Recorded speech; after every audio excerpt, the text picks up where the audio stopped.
Alright, so this is to show the King's freezer with a 5-year warranty not working. So first of all, we'll show the power works to another device.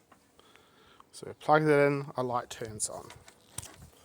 So then we'll plug in the cable, and yes, we've had to undo the whole control panel because they want proof that it works or that I haven't got a blown fuse. So we plug it in there. That's now plugged in. Going to the King's. Holding the power button. Still not working. But just to avoid doubt, we'll also try a different lead.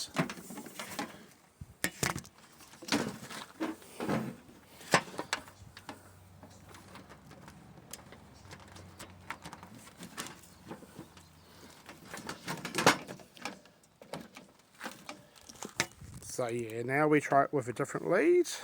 There's the other lead, there's the new lead. Still faulty. Then the last part of the puzzle is to prove that the fuse hasn't blown, so we can just check that here.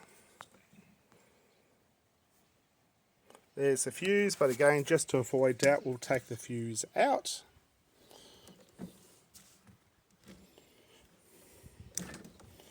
And the fuse is perfect. So it's not the fuse, it's not the power point, it's not the lead, it's a fault in the King's freezer. They will no doubt require yet more information because, you know, so far we've sent emails, proof of purchase, screenshots, a video already, but that wasn't enough, so now we're having to show it plugged in and the fuse. Hopefully that'll be enough now for them to honour their 5-year warranty.